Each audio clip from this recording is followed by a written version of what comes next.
When the original Mortal Kombat movie was released in 1995, there was so much Mortal Kombat hype.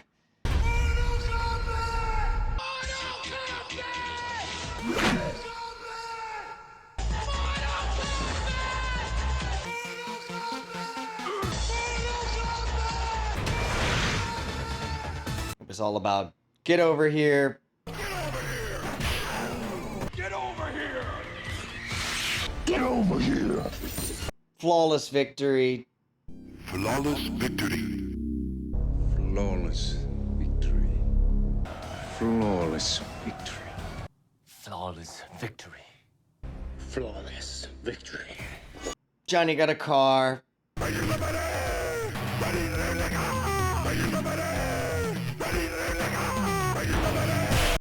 Finish him.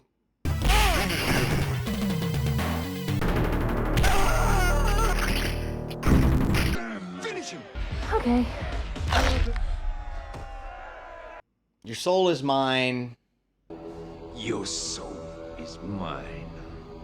Your brother's soul is mine.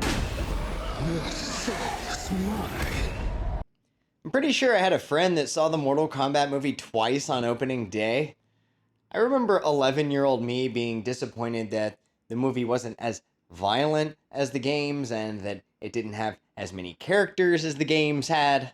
The third Mortal Kombat game was already out, featuring a cast of 14 playable characters, while the original game contained 7 playable characters. The playable heroes were Liu Kang, Johnny Cage, Sonya Blade, and Raiden. The playable villains were Kano, Scorpion, and Sub-Zero. Goro and Shang Tsung were the non-playable boss characters. That's still 9 characters, and a 2-hour film can adequately develop about 3 characters, which is an issue inherent with the format. The original game had very little storytelling, though the recent games in the series have included more dense lore. In the original game, there's a martial arts tournament happening on Earth. In the sequel, there's a tournament in Outworld where the villains reside. And in the third game, Outworld is in the middle of invading Earth. As well as pushing the boundaries for violence, Mortal Kombat games have always had over-the-top humor as well. From sound designer Dan Forden popping on screen and yelling "Toasty," to the friendship finishing moves. Johnny Cage wins. Friendship. Friendship? It's never been a franchise to take itself very seriously.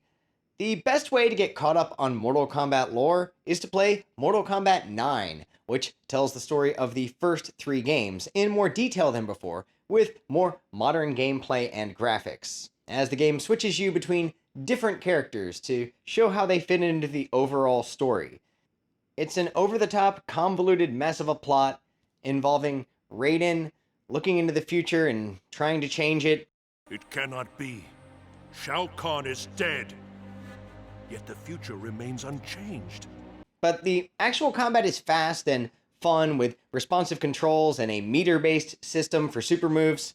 Mortal Kombat 9, 10, and 11 form a trilogy of newer Mortal Kombat titles which have renewed interest in the franchise, resulting in a new film, also simply titled Mortal Kombat.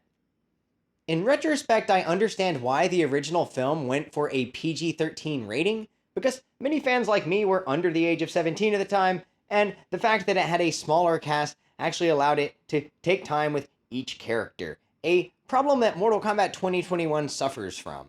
In the 1995 movie, Liu Kang was trying to get vengeance for the death of his brother. Johnny Cage was grappling with his ego and his fear of not being taken seriously as a martial artist, and Sonya was hunting down a criminal named Kano. They each have a basic little story arc, though the film is mostly about martial arts scenes set to throbbing techno music.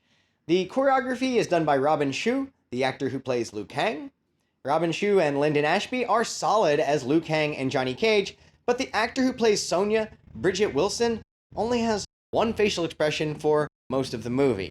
Bridget Wilson made her film debut in Last Action Hero 2 years prior, a job which she got after her reign as Miss Teen USA. What I'm saying, frankly, is that she was hired for her looks, not her acting ability. Her character also adapts to murdering her defeated opponent in the tournament pretty quickly. I understand she had some kind of vendetta against Kano, but geez. Even in the game Mortal Kombat 9, Johnny Cage refused to kill his defeated enemy. Finish him? Yeah, right. Kill him! Whoa, wait a second. I'm not gonna kill anyone.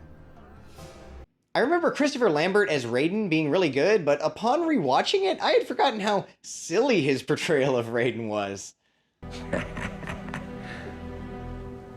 Sorry.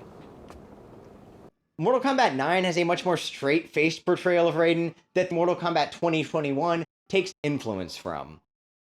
In Mortal Kombat 1995, there's a moment during the Johnny Cage Scorpion fight where a camera technique is used to make the background appear to move further away. It's achieved by moving the camera on a dolly while also zooming, known as a dolly zoom, or a vertigo shot after Alfred Hitchcock's Vertigo.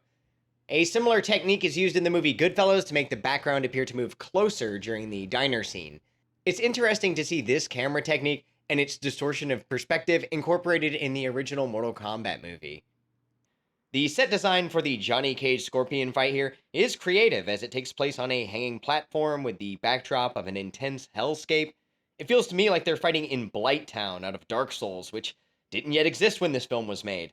One of the issues with MK 2021 is that there aren't a series of one-on-one fights like this, though the Scorpion Sub-Zero fights that bookend the film are excellent. MK95 had Sonya vs. Kano, Johnny Cage vs. Scorpion, Liu Kang vs. Sub-Zero, Liu Kang vs. Katana, Johnny Cage vs. Goro, Liu Kang vs. Reptile, and Liu Kang vs. Shang Tsung. The original Mortal Kombat arcade game took its influence from more Americanized martial arts films, with Johnny Cage being based on Jean-Claude Van Damme in Bloodsport, and Raiden bearing much resemblance to one of the superpowered villains in Big Trouble in Little China. It was also more generally influenced by Bruce Lee's Enter the Dragon. Master of the Flying Guillotine is another film that has always reminded me of Mortal Kombat, a series of diverse combatants with unique fighting styles. One after the other have violent matches, resulting in the death of one of the fighters. That's pretty much the whole movie, and it's awesome. In Mortal Kombat 2021, the tournament never actually happens. Shang Tsung decides to break the rules which are incredibly ambiguous in the games. It seems like the Elder Gods just let the villains do whatever they want. Instead of a series of one-on-one fights, it's more like a free-for-all brawl. Mortal Kombat 2021 begins with an origin story fight between Sub-Zero and Scorpion, two fan-favorite characters, and it's set in feudal Japan. It's a strong opening for the film, but almost immediately it shifts focus to a character not from the games, named Cole Young, an audience stand-in protagonist. He's an MMA fighter with a family that he loves who gets swept up along with all the other characters into a battle against beings from another dimension. There's not much for the plot of this one. The majority of the second act is each character discovering how to use their special move, and then there's a big fight at the end with a few fatalities. The reveal at the end is that Cole is the ancestor of Scorpion, and I thought he might become the new Scorpion, but instead he just gets some gold armor. I'm not saying anything new when I say he's a really boring character, and the movie should not have been based around him, with so many other characters to draw from. Speaking of the Mortal Kombat universe having a lot of characters, Mortal Kombat 2021 tries to introduce too many. There's Cole Young, Sonya Blade, Jax, Raiden, Scorpion, Sub-Zero, Kano, Liu Kang, Kung Lao, Shang Tsung, Reptile, Molino, Goro, Cabal, Reiko, and Natara. All these characters, and no Johnny Cage either, he's being saved for the sequel. Reiko was introduced in Mortal Kombat 4, and Natara was introduced in the 5th game titled Mortal Kombat Deadly Alliance. The chronology becomes much more confusing with the 5th game, as they abandoned numbering the games until Mortal Kombat 10. Reiko looks nothing like his video game counterpart. In the game, he's a slim-looking fighter, but in the movie, he's portrayed by Nathan Jones, a strongman and professional wrestler. The voice acting for Cabal sounds so ridiculous, I can't take his character seriously at all. In Mortal Kombat 9, Kabal had a backstory where he was a cop working with Stryker and was almost killed, but then brought back, kind of like Frankenstein's monster, but here, he's just special effects masquerading as a character. Sonya Blade is portrayed a little better than in the 1995 version, but let's be honest, Mortal Kombat is not a franchise with deep female characters. In Mortal Kombat 9, the female characters are scantily clad eye candy for horny teenagers. As far as fatalities, there are more represented in MK 2021, though the original did include Sub-Zero freezing and smashing a random fighter, because it didn't involve any blood. With an R rating, a lot more gore is possible. Kano fights Reptile and performs his heart-ripping fatality, Jax performs the head clap fatality on Rico, and Kung Lao performs a fatality on Natara where he saws her in half, meaning a handful of characters are killed off for the sake of including fatalities in the film. That's okay. No one's ever really gone. None of these are the most popular characters from the games, but these fatalities might as well have been performed on nameless Tarkatan warrior characters. The fatalities didn't hold much weight within the story, with the exception of Shang Tsung stealing Kung Lao's soul. Melina appears to be killed by Sonya's special move, Liu Kang turns into a dragon and eats Kabal, which was one of his fatalities in Mortal Kombat 2, and he also uses the bicycle kick, which originated in that game as well. There are other Easter eggs to be found, like the graffiti in the background that shows how to do Sub-Zero's freeze move as Jax is about to encounter him.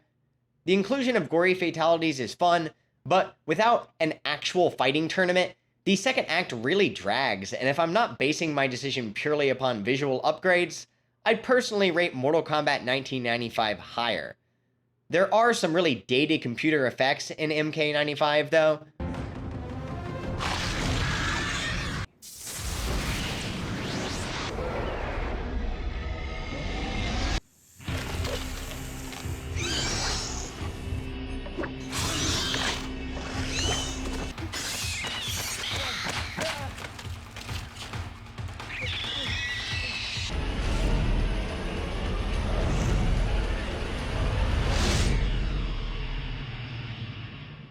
Goro was a stop-motion puppet, and though I love practical effects, I'll admit he looked pretty silly.